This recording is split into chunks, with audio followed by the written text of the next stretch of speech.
Good morning সকলোকে। যিহেতু আজি বহুত ঠাণ্ডা, একদম মানে কুঁৱলী পৰিছে দেই, আকাশখন চাব পাৰি ন, ধোঁৱা ধোঁৱা পকা। তাকে যোৱাকালি মানে আটাৰ গোল্লা এটা আছিলে, তাকে বোলো কিনো বনাম, তো মই বোলো ভেজ ৰোল তাকে বনাই দিওঁ মোৰ ষ্টাইলত। তো সেই তেনেকৈ যি কবি, বিলাহী, ধনিয়া, গাজৰ আৰু পিঁয়াজ এনেকৈ বাটাৰৰ সৈতে মই বোলো চিম্পুল চাই মই নিজৰ ইফালে এটা বনাই দিওঁ। তাকে এতিয়া দেখিব পাইছোঁ, যিহেতু বাটাৰটো দি লৈছোঁ, মানে মিঠাতেলৰ জেগাত ৰিফাইন তেলৰ জেগাত মই একো দিয়া নাই, বাটাৰটো দিয়ে বোলো ভাজিখিনি মানে হাফকৈ এনেকৈ ভাজি লওঁ বোলো।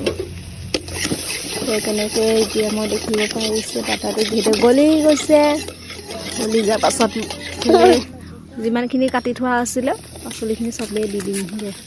চব দি পিনি ভালদৰে অলপ ভাজি ল'ম, আধা ভজা হ'লেই হ'ব।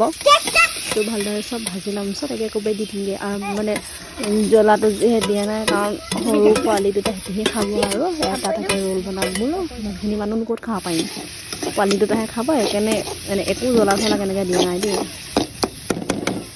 তো এইফালে ভালকৈ ভাজি ল'লোঁ, এইফালে ভজাটো হৈ গ'ল। হৈ যোৱাৰ পাছতে দেখিব পাৰিছে মই ৰুটিটো দি দিলোঁ তাত দেই, মিয়নিজটো দি দিলোঁ, আগতে দিলোঁ, যিহেতু ভালকৈ দেখাব নোৱাৰিলোঁ, আৰু এনেকৈ মিক্সটো কৰাটো দি দিলোঁগৈ, আৰু লগত কেটচাপ দিলোঁ। কেটচাপ দিয়াৰ পাছত সিহঁতক খাবলৈ দিছোঁ দেই, টেষ্টটো ক'বলৈ দিছোঁ।